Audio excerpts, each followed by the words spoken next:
All it right. like it sets. I feel like it sets the episode up like kind of hilariously formal. You're like officially counting down like it's New Year's. But then where do you start? You're just like, okay, go. Um, yeah. So today, hello everyone. We have James with us. He does Wild Ontario News. Is your biggest platform currently TikTok? Yes, ma'am. Yes. Okay. And do you know your handle by heart so we can share it with the people? Yes, it's Wild Ontario on TikTok. On Instagram, it's Wild Ontario News. Those two are the Okay, main ones. perfect. Yeah. The main ones. Yeah, they seem to be the top two right now. I feel like Facebook's gone by the wayside. Yeah, it really has. And yeah, the main two. Absolutely. Facebook's like So yeah, old solid. people generation stuff. Or like community connections. I just don't know what else it's for. Well, it took them so long to learn Facebook. They're like, I'm fucking done. Yeah. We're full up of tech. Yeah, Let's move on. maxed out. So, you have such good content on TikTok, I will say, and like the way that you share the information is like not brief per se, but it's just like very clear, concise. And I find that you add a little bit of like comedy to it. Maybe this is just your personality coming through, but I feel like the videos are easy to relate to, easy to listen to.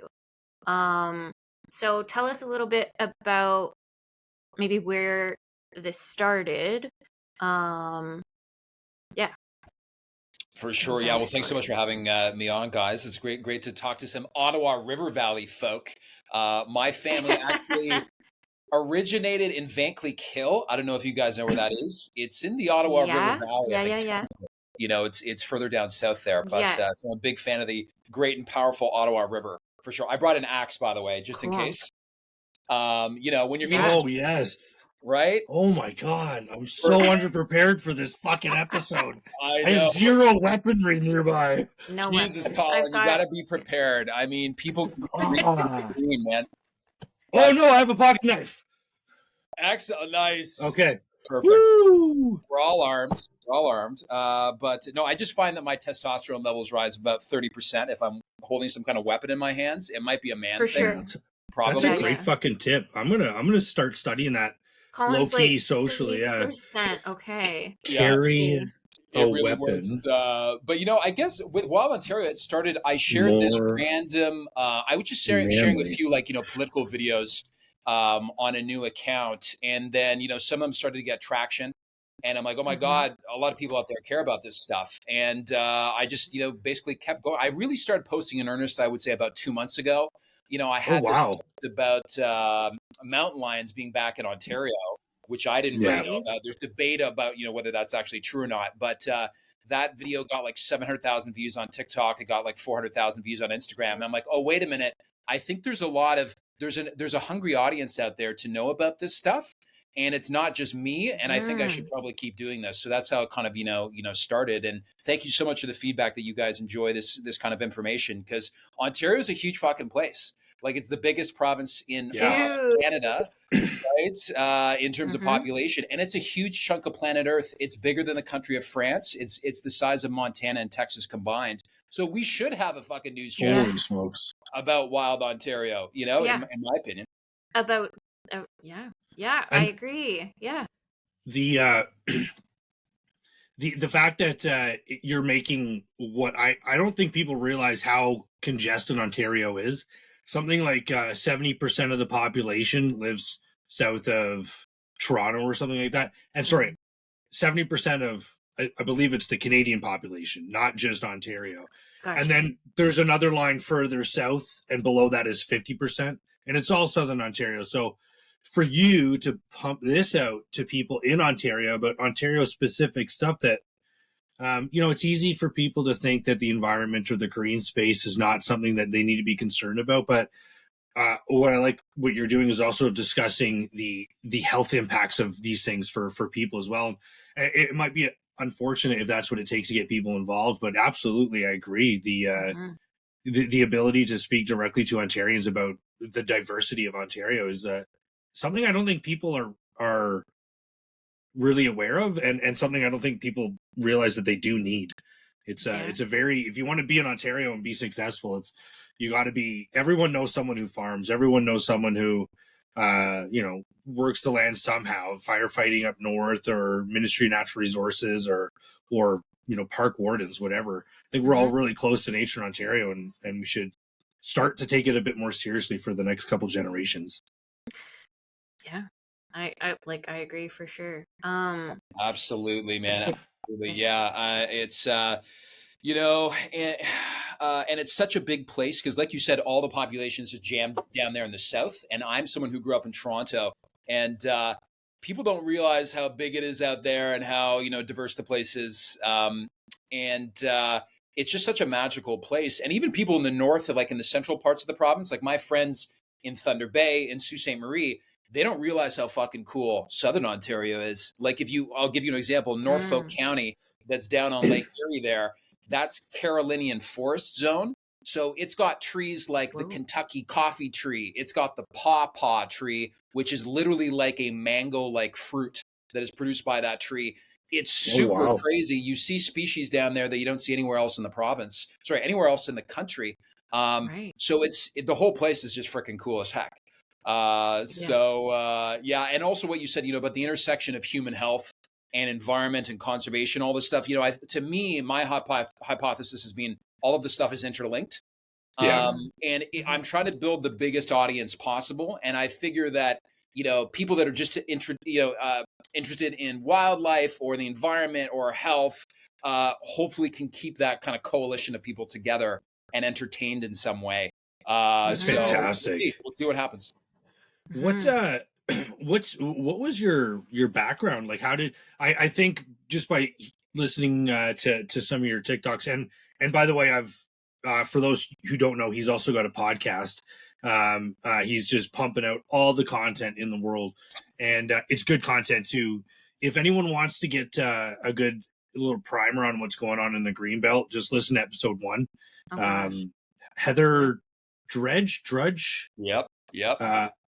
A big background into that story, and it's a really good example of what's going on to a lot of these generational farms and stuff like that. It's a lot bigger than people think, and what's really shocking is that there's almost nothing happening about it. But what's the original question before I got sidetracked? He's got a podcast, go check it out. Is how you develop such a passion for this, and where you get your material from. He seems like you're very well read and very knowledgeable about a wide variety of ecological issues and concerns. And how'd you get into this? How'd you get started? And what made you decide that you were going to be that voice to represent something that probably people don't consider Ontario a natural escape destination unless you're talking about provincial parks and stuff like that. So I don't know, I'm just really interested to know where this fire came from. Yeah, that's wild what you just said, man, about what people don't consider Ontario as a natural destination, but people say Ontario, and I'm like, whenever I hear that, I'm like, I'm sorry, when people say that, I just kind of like throw up in my mouth a little bit, and I'm like, you have no idea, bro, you have no idea. And a lot of people that say that, right, like being born and raised in Etobicoke, or they've never been outside of Cobourg, Ontario, and they just haven't seen it, right? But then they might take a vacation with their family to BC, and they're like, oh wow, mountains, bro, like salmon, oh my god, BC is so cool. But I mean, Ontario is just it's massive, and it's amazing, right? I guess I did my college degree in geography, so I think that gave me a background in kind of a lot of this stuff. It's kind of a varied background, right? In geography, you do a bunch of like a lot of things that have to do with nature. So that kind of gave me the primer, man. And, I've been a fisherman my whole life. I've recently got into hunting. Nice. But I was also, for a period of life, I was a vegan. And my girlfriend was vegan. And that gave me a whole perspective on that side of the coin, right? But I've kind of considered myself an environmentalist all throughout my life, even through my different, phases.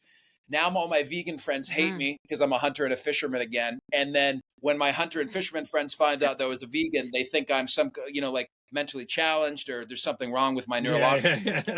And but even when I was a vegan, I'm like, Jesus, man, vegans and hunters, they actually want the same thing. They want as many wild They 100%. do. Yeah. on the landscape, and I'd be very careful also too, is because I never try to get political in terms of like, conservatives are bad, liberals are good, liberals are bad, conservatives are good.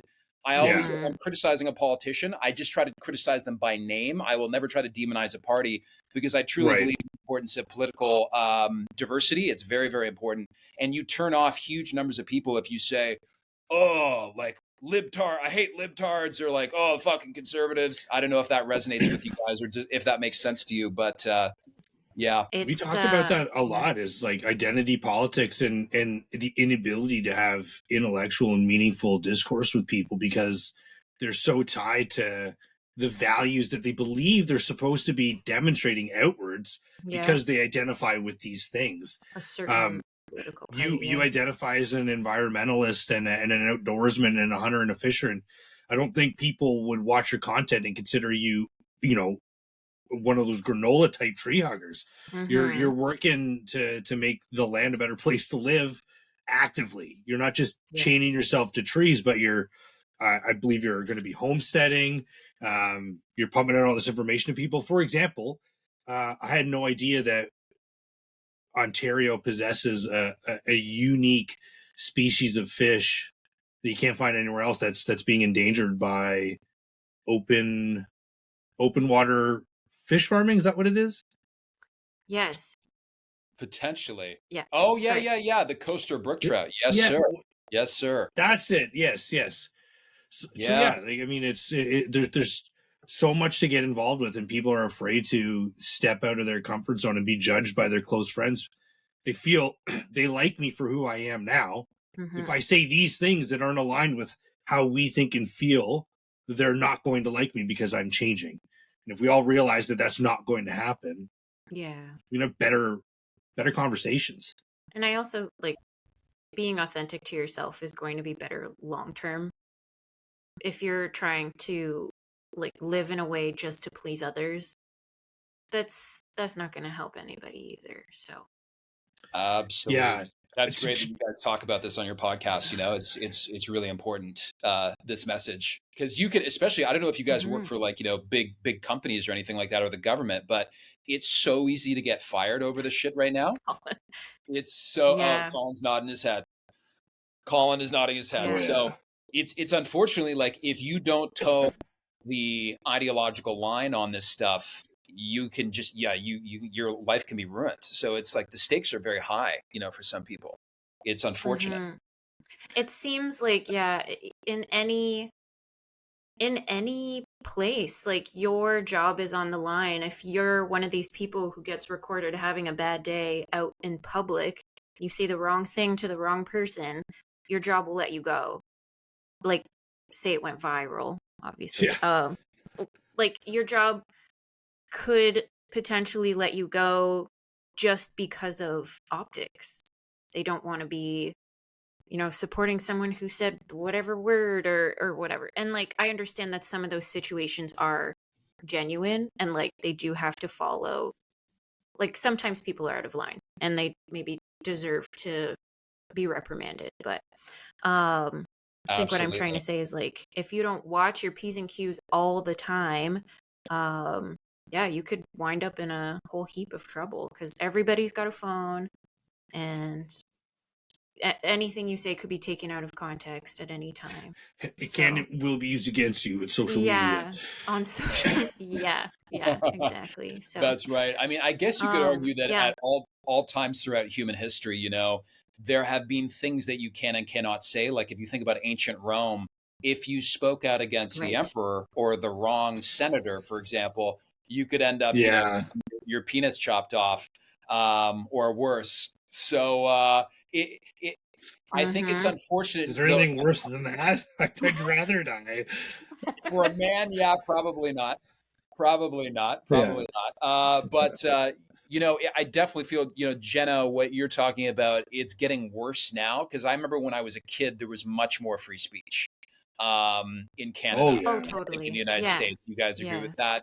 I've seen polling data that free speech used to be a bipartisan issue, like conservative and liberals broadly supported the concept of free speech, Mm-hmm. but it's really the liberal side of the spectrum that has basically turned around radically over the past, I guess, 5 or 6 years.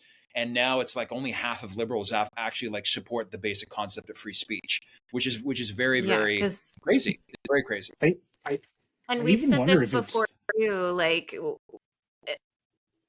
like Colin was saying, if you can't have these open, honest, sharing ideas and conversation, and you're only listening to what you believe all the time, that's no good for anyone, regardless of what you believe.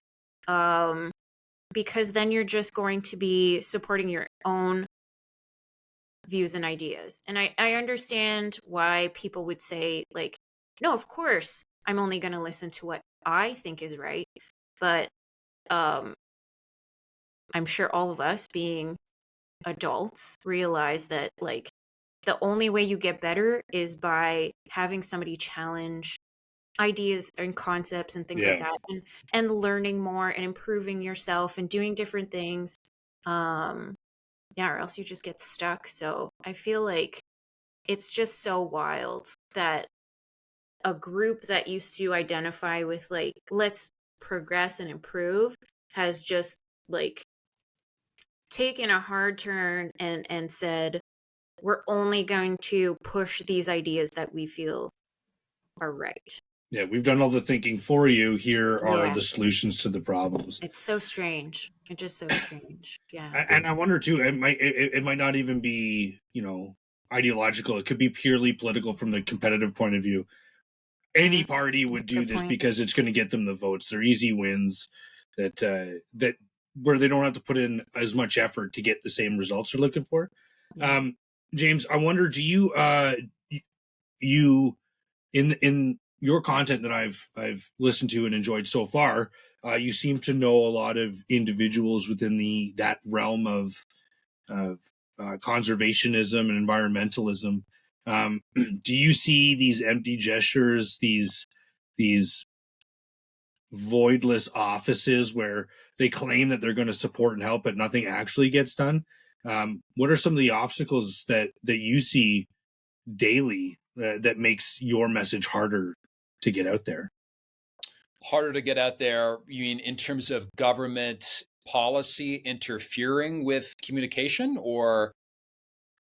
Yeah, maybe that was a poorly worded question, but if if there are efforts that need to be completed in order to achieve some of these environmental goals and or remove some of these concerns, what obstacles do you often see uh, that either prevents them from coming to fruition, or prevents people from educating themselves on the issue so that they can have their voice heard through their elected representatives?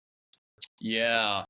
Um, that's really interesting. I guess I'll give you an example. I did a podcast yesterday with a lady who runs like the Save Lake Simcoe coalition. And, I think Lake Simcoe is the second biggest or biggest like non Great Lake we have in Ontario. It's a pretty big place. Mm-hmm. And, she was saying Yeah, her local MPP is Carolyn Mulrooney, and she's also the Minister of Transportation here in Ontario. And she Okay. says that like Minister Mulrooney will not talk to her or any other environmental organization because they've basically come to the conclusion that, like, the Conservative Party in Ontario has come to the conclusion that there's no reason to interact with those kind of people because they're not going to vote for them anyways. So we're just not going to interact at all. So there's zero interaction there. And you would hope, like, I can understand that from a political calculus perspective, why you do that. They Mhm. have very good numbers Yeah, about these are the pieces of pie we can win. So we go after that. In a lot of cases, in the first past the post system we have here in Canada, you only need to get about 35% of the vote and you can get 100% of the power, Mm-hmm. right? And so Mm-hmm. you would still hope, though, that, an MPP, like whoever the MPP is in your guys' area, they would still at least Mm-hmm. talk to people and be getting feedback from people, about these Right. issues. Because a lot of these issues, like, for example, the health of Lake Simcoe, that affects everything. Like Lake Simcoe, if you guys Mm-hmm. aren't super, aware of what it is, it's the entire economy is built on recreation in and around there, right? You think about all the right. Mm-hmm. Yeah, contractors, the electricians, the plumbers, like it's all about recreation. So Lake Simcoe, there's a number of dimensions in terms of its ecological stability. They're getting pretty precarious. And if some of those were to go over the edge and you start to have like big algal blooms, for example, in the summertime, like they do on Lake Erie now, Right. that could fuck. So that's the thing that, like, you know, affects everybody. So like Carolyn Mulrooney should be listening to all of her constituents. Like that kind of thing is frustrating. Colin, I don't know if that's what you were kind of asking for. That's actually bang on the money. Like I was expecting something more subtle. Like, you know, we will engage in the conversation, but we're essentially going to fuck you off as soon as we turn our backs to you.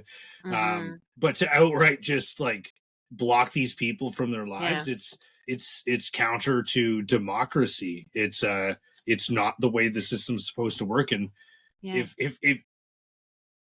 I don't know, it's a lobby group. I get it. Like you said, the political calculus, I get it.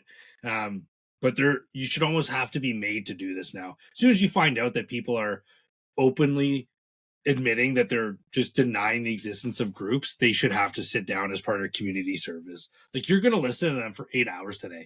They're going to catch up. And then even if they do nothing after the fact, like, just, they got to get punished. They're doing nothing. Or like pretend to, answer my I question. honestly pretend to listen, but I don't know. Like, there's so many avenues to be heard now. To just outright shut out a group just like seems so. It seems hard to do. I don't know how you accomplish that. Yeah, like you have to work really hard to not hear somebody now. So that's like kind of fascinating. What kind of so what does this guest that you were talking with yesterday, for example, how does she, or is she finding any kind of resolution to the problems that she's trying to like bring to the forefront and have people hear about? Like, is it going into like trying to seek private funding, or is it like, I'm not like, what's the resolution, I guess? One of the interesting things for her is I said, like, listen, you got to try to get the hunter and the fisherman in the outdoors community, as well as the kind of outdoor recreation community on your side, or at least preaching from the same songbook that you have, because actually all of their interests are aligned with your interests perfectly.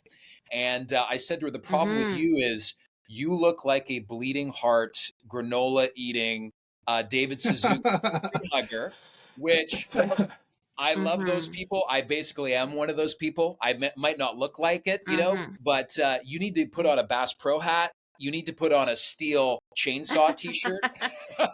And you need to you know what dress I mean? For the people. Yeah. Dress for the people. Exactly. And I said, like, that's one of the things that I'm kind of lucky, because, you know, the tree hugger types are going to listen to my message anyways. But because I wear, for example, like, I don't know if you guys know Elwood Epps, but that's like a big outdoors, you know, store. I wear this hat all the time, but like in a lot of my videos and stuff. And when people see that, you know, from the other side of the spectrum, they're like, he's one of our tribe. And they're like, he's not, you know, wearing socks with Justin Trudeau's face on them. We're going to listen to what he's saying. So I said, like, you need to get a steel chainsaw t-shirt and you need to start talking to these people. They'll suddenly be like, oh, they're identifying with our gear and stuff. Yeah. It's hard because everybody in the community knows who she is, and she looks like an angry tree hugger, as do I, you know, at certain times. So, but she said, like, you know, can you help me reach out to the Ontario Federation of Anglers and Hunters, and who she knows somebody there. I've been a member. I don't know, Colin or Jenna, if either of you guys have ever been a member of OFAH, but you know, it's a really interesting organization. They actually funded the reintroduction of Atlantic salmon into Lake Ontario. They funded the reintroduction of wild turkey into Ontario. They funded the reintroduction of elk into Ontario.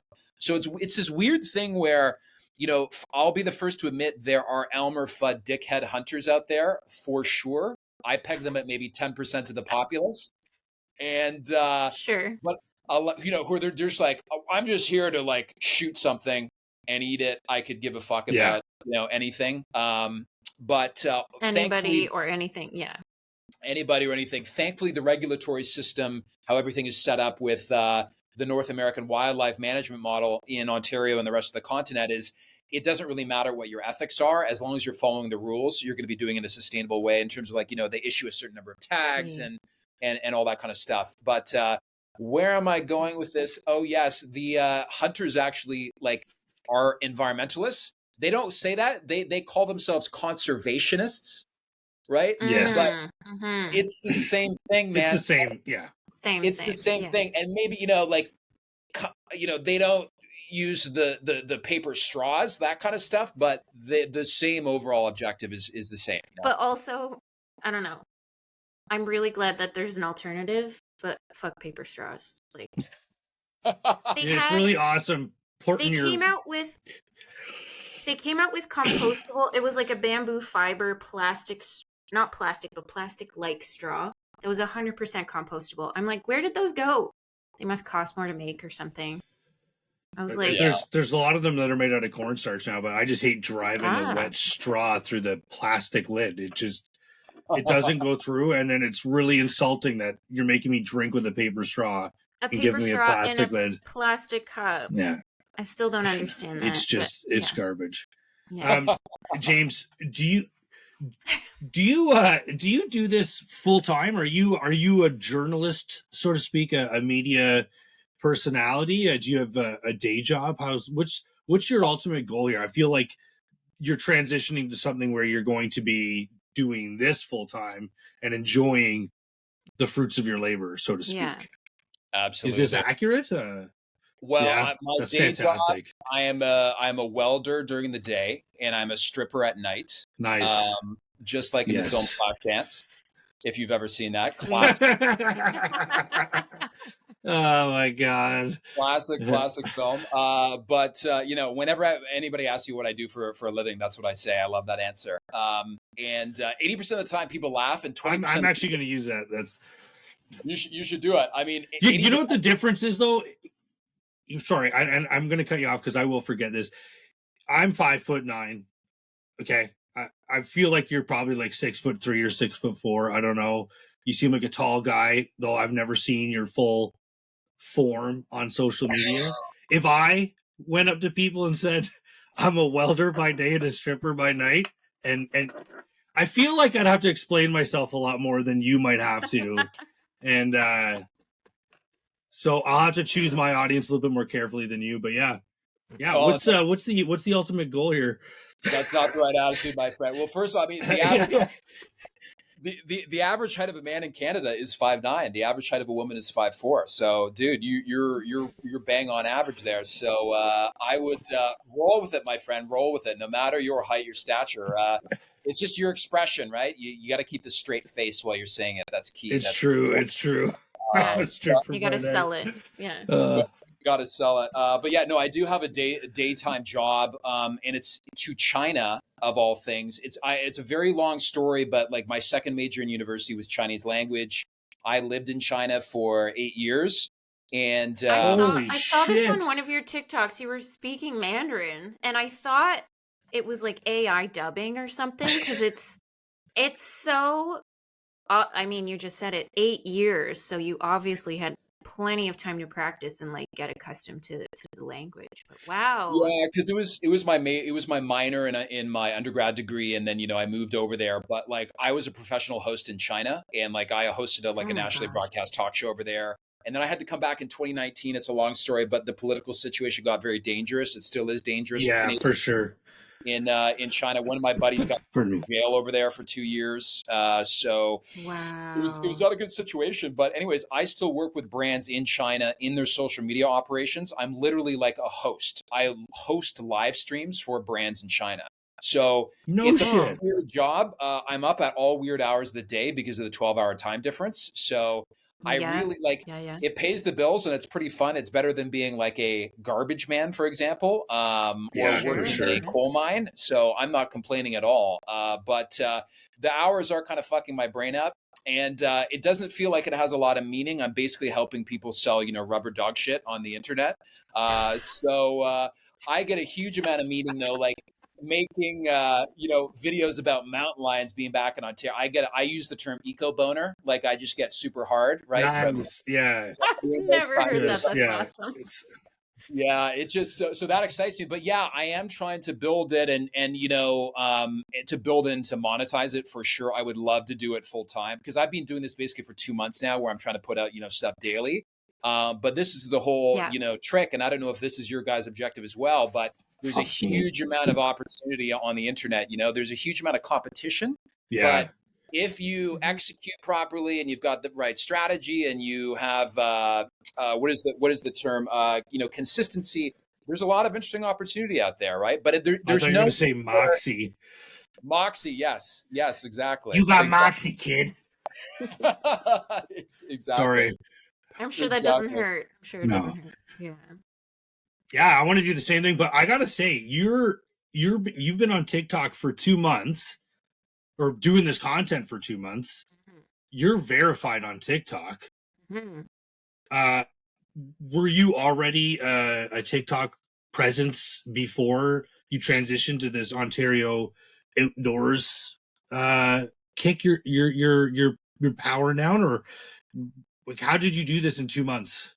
Colin, every time you say the word transition, there's so much like trans stuff in the news. I thought I'm expecting you to ask me like, when are you transitioning to a woman? Yeah. And I'm just like, no. I know. I do the same thing. I like your brain automatically fills in blanks. You're like, oh, I can't. When are you going to transition to Wild Ontario? And I'm like, oh my God, thank God I don't have to answer that question. Yeah. Easy on the fucking pauses.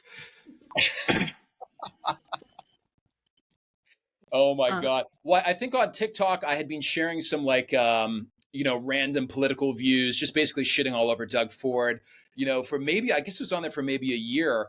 And then the thing that kicked my ass to actually start doing it was this mountain lion video that I posted that, got all these views. I'm like, fuck, I really need to start doing this because people care about this stuff. And there seems to be some kind of void in the market, in terms of this kind of content. And like you said, Colin, people aren't aware about what a absolute fucking wild ecological gem Ontario is. Literally, it's a giant chunk of planet Earth is Ontario in terms of how people, because Canada is the second biggest country in the world, and Ontario is huge. So it deserves a lot more people to be aware of it. Exploring it and protecting it, because I think it's so weird. So many wildlife species are doing so poorly on planet Earth right now, and the bizarre thing is that some of the animals that we, for example, like to hunt and fish for the most are doing very, very well. We're protecting them. We're protecting their habitat, and it's like humans protect what we love.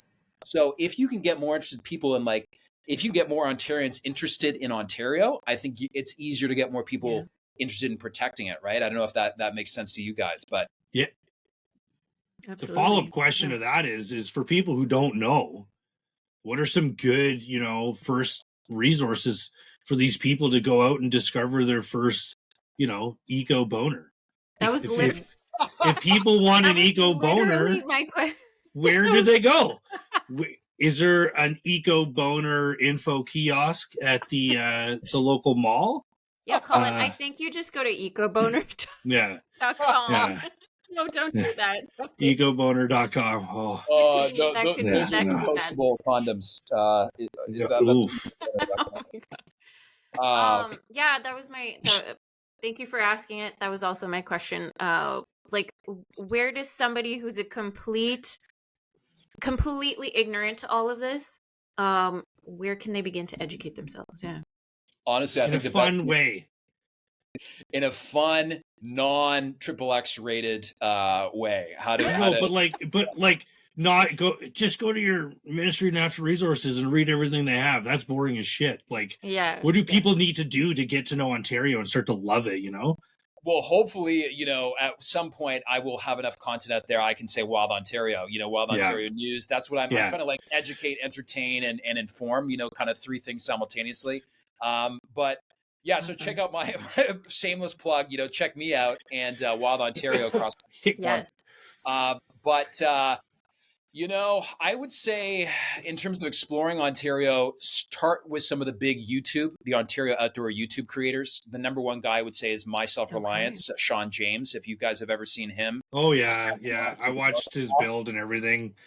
That's Yeah. a fan. Like, man, I love his shit. He's so that's it is the dream. People want to get away and just, but to do it with your hands and to be that capable, like, whew, Wow. that's a bigger dream. That's impressive stuff. So It's I don't know who this is. Can you tell me a little bit about him?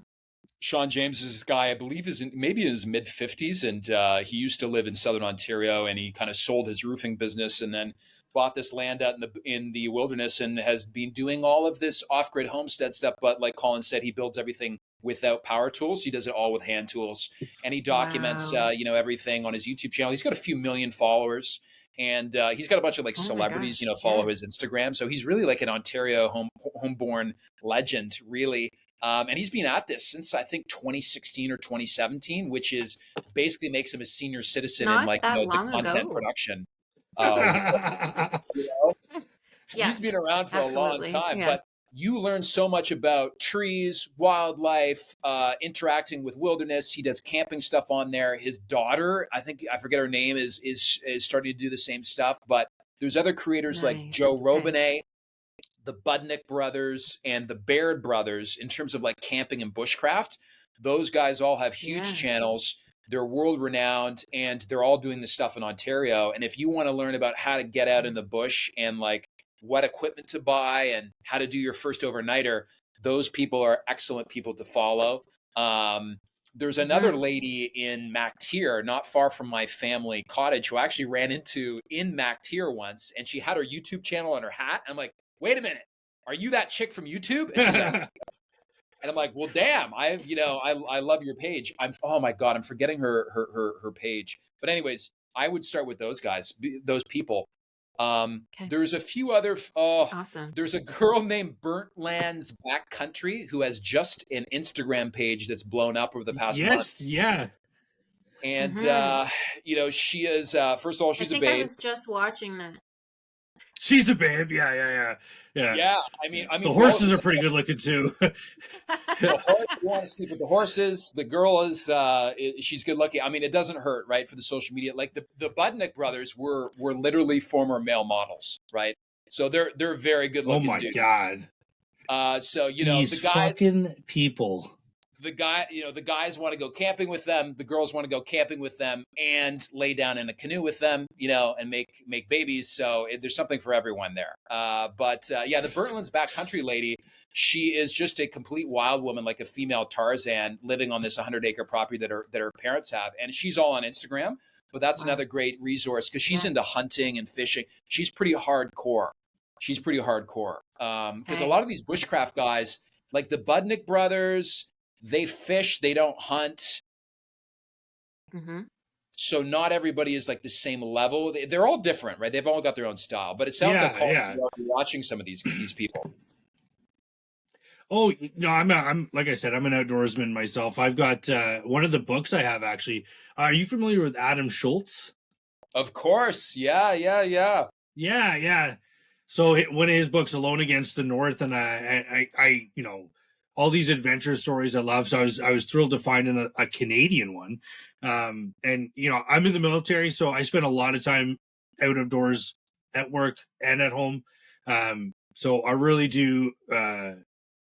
I enjoy watching these things, and I enjoy the bushcraft aspect of it as well. So people, build in their little. There's all different kinds of ways. I've seen so many, as I'm sure we all have, videos of how to build, different lean-tos or like half built into the dirt shelters or whatever. Mm-hmm. Just I love seeing people, thriving and surviving outside. Mm-hmm. That's I think everyone needs to do that a bit more. It's nice and grounding. It brings you back to what's important. You get to distance yourself from everything that's causing you stress and overwhelming you. And so I guess this is kind of a nice transition. This is a good transition. We're transitioning here. There's a transition from what we were just talking about to what I will be talking about vis-a-vis the following. You've bought a tract of land in Northern Ontario, and my understanding is you're going to move there and have 10 babies, and I guess you spend your weekends there naked, from what I gather. And I'm just wondering, what's that journey been like, and how have you established these new traditions for your stead? Yeah. Well, first of all, thank you for your service, Colin. That's greatly appreciated, man. My Oh, thank you for your grandfathers support. were the Canadian Armed Forces. My uncle was in the Queen Zone Rifles. Yep, So what branch are you in, my friends? I'm an armored officer, so armored reconnaissance. Right now, I'm just working for Ottawa doing equipment procurement stuff. So it's not nearly as field oriented as it has been, but it's been good. So yeah. That's awesome, man. That's great. Well, thank you for your service. Yeah, I'd love to hear too both of your stories about about how you guys are interacting with nature in Ontario, like what you guys like your hobbies are in terms of the outdoors. Yeah, in terms of my homestead, I was inspired by the My Self Reliance guy, Oh and shit, also eh? oh yeah, Yona Yinton is another one. She's the Swedish lady. I don't know if you've ever seen her channel. She's huge. She's more of like, if Sean James is like divine masculine, she's like pure divine femininity in terms of how she does things. And she's a badass in her own way. But right, every video she starts off, she's like, "Hello, my lovelies. I hope you've been well. I love and missed you." And I just gotta go like, "Oh God," I kind of throw up in my mouth. And but I get through that, and then the rest of the videos are just amazing. So Oh, that's really influency. yeah, Hey it's just babes, do my unboxing with me. Here's my new Fisker. Holding she their hand behind With it. the hand behind, yeah. in a previous generation, she would have been like a druid. She would have been like a spiritual leader for the tribe. Really, I mean, I really think that's what she's like. But I mean, just seeing these people like living in the wilderness, I'm like, I want to try that. Maybe I will hate it. Maybe I will love it. The only way is to actually try, right? And if you end up building a home on raw land and you hate it, you can always end up selling it, and the value of the property is going to go up. So it's not like it's going to be a huge financial hit or anything like that. So I'm Mhm. just like, let's do it. Because I do find that every time I go camping, like do a 3-day camping trip, 4-day camping trip, I am so fucking sad at the end. I'm like, I don't want to go back. I don't want to go Yeah. back. I miss it's nice to have a shower. It's nice to have some of these things, but I guess that's why I even gave a little bit of a crack at like, maybe I could be like a camping and bushcraft, content creator. I did a few trips and I filmed them, and I'm like, you know what? I just don't want to do this all the time. I'd much rather Yeah, build a permanent homestead. I Mhm. think if you also look at the numbers in terms of content creators, the homestead people have bigger audiences than the camping and bushcraft people. it's a Oh much Um, man. better journey to follow. Like you get to Yeah. if it, like the van life people, the schoolies, like, oh, you're absolutely right. Just it's a sick project because people get to evade they get to escape their own fear of doing the same thing. Live But yes. vicariously a little yeah, and bit. it's just Yeah. awesome. That's sweet. Yeah. Yeah, I And think it's and yeah. to that point, I feel like a lot of people see themselves in these creators, potentially, like yourself, as you go through this. There's people who are going to say, I can relate to this person, I would love to do this too. And then I think it's just going to help, like, further the message, further more people getting educated about this. And yeah, there's a sense of relatability with the homesteading groups, I find. I think you're absolutely right, Jenna, because everyone has a home, whether it's in a tiny apartment or it's like a giant house. Hmm. So when you see someone building a permanent home in the wilderness, I feel like it's a very universal thing. Anyone can watch that. But like, the Yeah. Budnick Yeah. brothers, the Joe Robinet, the Baird brothers won the Alone show on TV, by the way. That's how they got their start. So the Baird brothers are really Okay. cool. And both their wives are Oh yeah. the Baird brothers are cool, and both their wives are absolute, bush freaks. One could say as well. Like Mm-hmm. they're all into the bushcraft and the camping stuff, right? So they're totally cool too. And they've got big channels Mm-hmm. here themselves, but that's just they have Nice. huge audiences, but it's just I think it's always going to be a slightly smaller, more niche audience than the homesteading thing, right? Because it's more universal. Mm-hmm. Sure. Yeah. Absolutely. And so you're going to be homesteading. Like you're going to build a home, and you're going to do animals. You're going to do your garden back to your, or maybe more like a hunter gatherer type existence. You're going to just eat what you catch kind of thing, or yeah. The way that you just said dragging your eco boner through the weeds. Yeah, I mean, you need to have an eco boner at all times is critical. But the way you said that, I thought you were like you phrased in a way is like, are you gonna do animals? Like, are you gonna have sex with animals? Like. Oh yeah. But I mean, I won't ask the question, and I'm not going to get you to answer it. But that's your business. I'm implied bestiality. Yeah, no. That's a little crazy. That's some crazy stuff. But yeah, no, I definitely want to do the homestead. I bought this 40-acre property. There's a river running through it. It's in climate zone 4. If you guys are aware of what that is, I say to everybody, if you're going to get into outdoor stuff, that's the best. Right. Probably where you guys are. Yeah. I wouldn't be surprised if you're in Pembroke. I wouldn't be surprised if Pembroke is climate zone 4. It might be climate zone 5. So, but sorry.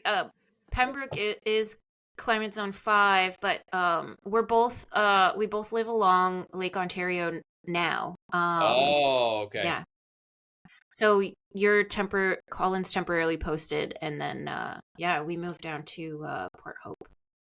Oh, both of you guys are in Port Hope. Yeah, I'm in Kingston. No, I'm in Kingston.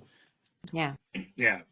Mm-hmm. Beautiful. Yeah. Got it. Yeah. Oh, okay. Yeah. So you guys are southern fairies now, as the Northerners would say. And now, it's a whole different. Yeah. Normally, I'm north of 7, but. Well, those are two great places. I went to school in Kingston. That's a great place, man. I mean, first capital of Canada, right? I think at one point. But yeah, I mean, anyone in Ontario, look at the climate zone map of Ontario. That will inform a lot about where you're going camping. And also, if you're looking at homesteading yourself, where you're going to go. The biggest difference, I think, in Ontario is the divide between climate zone 3 and 4, because that's where the hardwood trees disappear. So when you get into climate zone 3, that's real boreal forest. And you start getting into spruce, poplar, and birch dominant. And that's a whole different beast to me, right? Because 4, 5, and 6, those climate zones, you've got maples and oaks and beech trees, right? And the kind of animals that are found there are very different. So that's a key thing in terms of both camping or homesteading. Is that climate zone 3 or 4 divide, and you really need to know, which one do you want to be in, because that's going to narrow down where you're recreating as well. But yeah, to answer your question, I do want to do the homestead thing. Like, the whole concept is fish out of water, city it, moving into the wilderness, right? Doing all that kind of stuff. I'm going to need my Starlink system so I can still beam out my Wild Ontario content. But obviously, I want to start a separate channel to, document the journey. I don't think you can show eco boners on YouTube, so I'll have to edit those ones out. But hey, that's going to be community guidelines for sure. But you can just add that to one of your Patreon packages. That you just that's a top tier, like, eco boner status. Just you decide what they get for that, but. OnlyFans, chopping wood with an eco boner, I think would be really good on OnlyFans. That's so dangerous, dude. What's that guy, Bradley? Oh, Bradley Thorin. Yeah. Thor. Yeah. He's. I mean, he alone is getting so many women into cutting wood. Really. The amount of women that watch his channel, like, you scroll through the comments section, they're like, "Don't tell my husband I was here." Yeah. I'm like, guys. That guy's. You should. Hey, sorry, you cut out there. I didn't hear you. I mean, that guy's a piece of work, but I mean, good for him. He's cornered the market on all women on the internet. So, I think he probably doesn't have any male friends, but I mean, good for him though. That's hilarious. Oh my God. I'm always wondering, I'm like, who's recording this? Like, who's his camera person? A bipod? I don't know. Maybe. I don't know. Yeah, but sorry. To answer your question, I don't think I'm not really getting into the super geek, permaculture and all that kind of stuff. I think I definitely want to be more focused, hunting and gathering kind of thing. Yeah, for sure. Maybe into some light stuff. I do want to get married. My objective is to start looking for a lady wife, like, once I get up there, so she can see what she's getting into, because, to be honest, like, I live in downtown Toronto right now, and a lot of the girls down here, they're like, "Hey, do you want to move onto an off-grid?" To be fair, there are some that are actually kind of really down with that, but most of them are definitely not. Yeah. But it's best when you're doing something not super mainstream like this, I think, to get there and then start advertising, the lifestyle that you're selling. You know what I mean? So Yeah. You discussed this with Adam Russo on your second episode, right? yes, sir. Oh my! I just put that up. Thank you for listening so quickly, Yeah, good sir. I was doing a lot of stuff around the house today, so I was like, I got to do some background on our guests, make sure I'm not just, hey man, tell us all about yourself. Oh, I didn't know that. Oh, really? Who the fuck is this guy?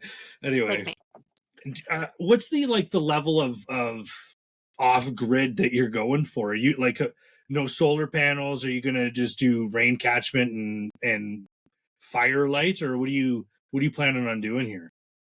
Yeah, I think solar system, similar to what my buddy Adam Russo set up at his place. We didn't even get a chance to get into that. We're gonna have to do a second, part 2 of that podcast interview. But yeah, solar system, my friend. My cousin also lives on an off-grid homestead with his wife near Bancroft, and they're all solar up there as well.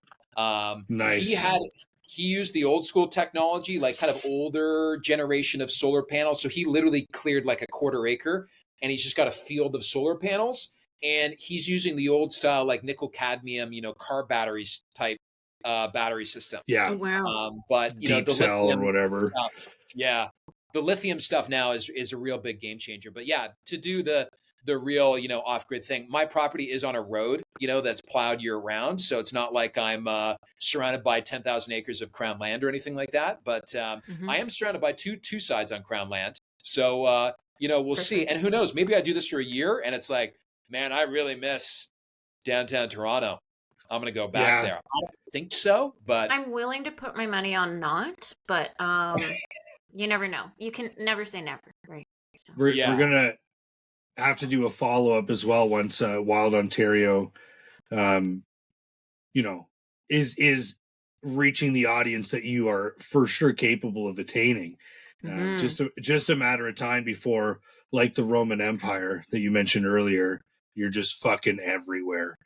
I thought it was funny that you mentioned there's that TikTok theme going around about how often do you think about the Roman Empire, asking your boyfriend. I was like, I don't ever think about the Roman Empire. Oh, really? It's funny. The women are going up to their partners. Yeah. Somebody, I don't know if they invented this statistic, but somebody claims that men think about the Roman Empire at least daily, if not more. I'm like, it's fucking true. It's true. Right, Colin? Oh. I'd say 100%. But because so much of our modern life is still directly connected to, developments and culture founded in the Holy Roman Empire. Yeah, absolutely. It's same. Yeah, 100%. You can't not. James, I have two questions. I would like to hear from you guys. Like, A, would you ever do an off-grid homesteading thing? And B, like, how do you guys interact with Ontario's wilderness right now? Like, are you guys campers? Are you guys hikers? Are you guys like, what do you guys do? Good question. I can start. So I, since 2016, I've had a business. I do wedding floral arrangements. And I realized early on in owning my business, how much of my product comes from Ecuador, like South America. Sorry, I bumped my mic. And so the fuel it takes to fly flowers globally, because I'm not the only person getting flowers. Every single florist all over this country gets flowers from there. It's they produce 90 odd % of the world's roses. So if you're buying roses for your girl, they're like most definitely coming from Ecuador. Like it's very unlikely they're coming from imported roses are super classy. So the classiest, yeah. So I feel like around that same time there was a lot of on social media coverage of a lot of the disasters happening in the environment globally. And I actually remember having a conversation with you, Colin, about this because I had shared a couple things and you were like, It was the I'm Amazon confused. rainforest. Yeah. The Amazon rainforest, yeah, was on fire. And you were like, I'm not sure why you're sharing this on your page. I was like, dude, this is my work. Like, this is directly impacting what I can receive. Like that, Availability. Yeah. yeah, that Yeah. summer, everything became so sparse. People were like, there was shortages for people's weddings. And like at the end of the day, it's kind of like what you were saying, James, like you're just selling rubber tchotchkes. Right. But like I don't want to say all I'm doing, but like I'm making someone's wedding very pretty.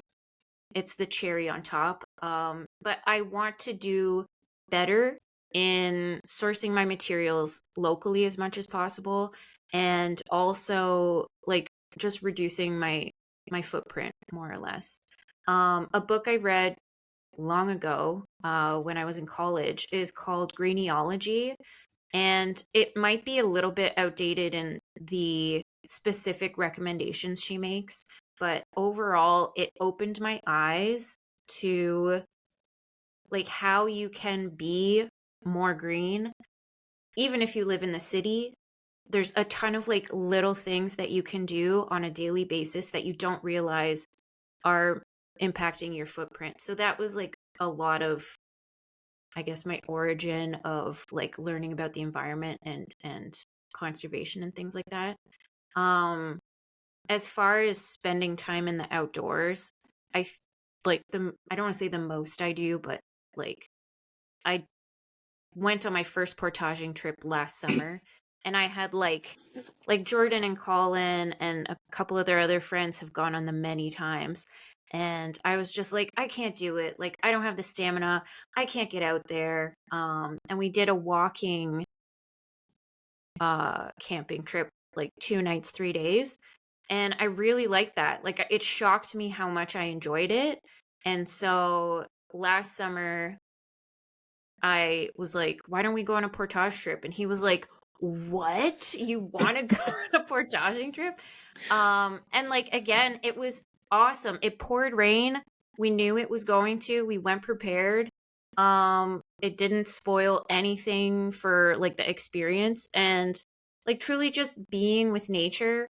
I'm certain it does something to us as humans. Like we are 70% water. Being out near water is like super soothing. It's calming. They say people who can see water from their house are like their cortisol levels are much lower, that sort of thing. So I feel like I'm really just at the beginning stages of living in a more like closer to nature, we'll say. But I feel like it's been something that I've been aware of and been trying to do for a number of years. Interesting. I think what you're describing there is like Yeah. rewilding. You're rewilding yourself, because that environment, Rewilding. you are Oh. literally getting back into the natural habitat of a Homo sapien, right? Going into cities and concrete boxes and all this shit. Yeah. My fucking grandparents grew up Yeah. on farms that had no electricity. They lived in wooden structures and they were Yeah. outside milking cow teats, right, at 4 o'clock in the morning. And even Yeah. that is relatively, what is the word, civilized, compared to 99% of human existence on planet Earth, which is as hunter gatherers. So you're literally, the Mhm. reason you feel Mm-hmm. so good there is that is the natural habitat of a Homo sapien. And the shit that we're doing right now is fucking brand spanking new and probably crazy. And we're Mm-hmm. probably going to find out in 50 years, if we don't kill each other with nukes or AI or whatever first, that, oh my God, this has all been a terrible mistake. Right. So Right. I'm What did not we surprised do? to hear you Yeah. say that. Yeah. That's really Yeah. interesting. Yeah. I like the idea that hang on a second. I lost it. It doesn't matter. It'll come I back. have a huge background with the outdoors. I've been camping since I was a kid, fishing. Never hunted. Although I do have my license, and my hunter safety course and all that jazz. But yeah, winter camping, summer camping, portaging, all kinds of stuff. I actually really enjoy the outdoors. I'm not a hiker necessarily, but I will hike if it's in pursuit of getting somewhere on a portage trip. But I don't really care for hiking unless they're like super short, like Barron Canyon or something. A nice, easy, just okay. We'll grab a sandwich and head out. But I really enjoy the outdoors. We grew up. My dad's parents, my grandparents had 12 acres up in not Richmond Hill, just outside of Richmond. Richmond, Ontario? Yeah, Richmond, Ontario. So okay. It's like 40 minutes from Bracebridge or something like that. Anyway, 12 acres. Most of it was forested by the time we were there because he slowly stopped farming. And by the end, he was just bee farming. But just going out in the woods and hanging out, climbing rocks, kicking down dead trees, just being out with nature. And I've got 2 young kids of my own. And every time we see a bug or an animal or a cool flower or something, I try to make us have a conversation about it. Like yesterday, we saw on one of those metal wire hangers that holds potted plants or whatever. There's a dragonfly that was molting, and it had its molt hanging off of it and stuff. And I was showing that to the kids, explaining what it is and how it works. And I just want them to be interested as well. I love animals. I love birds. I want them to have that passion as well and want to get to know what their environment is and how to interact with it. That's, I guess, my experience. That's awesome. Mentioning wanting to include the kids, I went on a field trip with Anson, my son's class last school year. It was this spring, but it's last year. And it was to a conservation area. And sort of coming back to where can people get information if they know nothing about it. I think conservation areas might be a really good resource. They had set up a field trip and had us walk out with the kids, and we fed the birds, and we were holding bird seed and stuff. And of course, they're too loud, so the birds don't care. They're not hanging around us; they're hanging around by the bird feeders. But it was really fun for them. They had us try and find like different.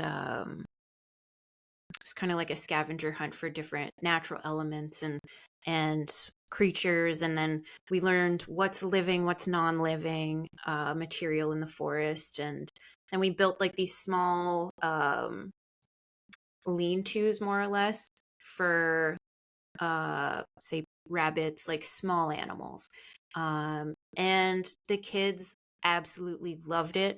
They're sponges at this age, so I feel like they were just taking it all in. But I think that might be a really good place to get that kind of initial knowledge or information, a conservation area. Actually, I think I want to show you guys a book. I think I showed you, Jenna, that camping book from, I don't know if that sounds familiar. I'll be right back. Yeah, no problem. Yeah, conservation areas are great. That's a Southern Ontario phenomenon. Like I think all the conservation areas are right. I think there's like 36 of them or something, from probably Windsor all the way up to Ottawa. That's really interesting. The other thing is, most people in Southern Ontario, you'd be shocked, they don't know what Crown land is. And literally 80% of the province is like Crown they've land. Never heard that term before. People like Sidiots from Southern Ontario, such as Colin and Jenna and myself. Most of us have never heard. You'd be shocked. People don't know what Crown land is. And 80% of the province is Crown land. And it's literally, you can just go out there and recreate for free. You don't even need a pass. Mm-hmm. Yeah. Yeah, but people, I think all people know are provincial parks. Well, and it's because the access to provincial park. They don't want to just pull off the side of the road and, someone to steal my car. Or what happens if something happens? Well, that's why you should be prepared. Yeah. Sorry, we speaking of like accessing land, we have used this service. It's like Airbnb for camping. It's called Hip Camp. And people who have land. Oh, okay. Oh, nice. We used it recently. Brought like all the families got together, and like the kids freaking loved it. They were outside. Nobody asked to watch TV. I was like, this is amazing. Can we not live like this? And then of course you come home and you shower in your shower and you're like, this is why I live in a house. Yeah. It's funny too, though, because I think, I'm in the military, and on one of my courses, sorry, real quick, this book is what got me into camping when I was a child. Whoa. I've never seen that. Okay, Golden Book of Camping. My dad had this. I don't know where he got it from, but it's just like super old school, but like different ways you can sleep, build tents, waterproof shit. It's such like an old school thing. Different ways to prep food, different ways to build fires. Like Good. it was just the kids' Bible to being outside and not being dumb. Have you seen? Awesome. There's a really great documentary. I feel like we're coming to the end here. It's been just over an hour. Have you heard the name of the gentleman, Dick Prenicky? Oh. Yeah, you know what I'm talking about? Yeah. Alaska. Legend. Yeah. You were gonna say a trick like Mike Hunt or something? Like I think you say like Dick Butts. Yeah. Phil McCracken. Yeah. I honestly thought that's what you were gonna do, Colin. But no, Dick Prenicky, I fucking love that guy. If you guys, Jenna, if you haven't seen the Dick Prenicky old VHS tapes that are now up on YouTube, wow.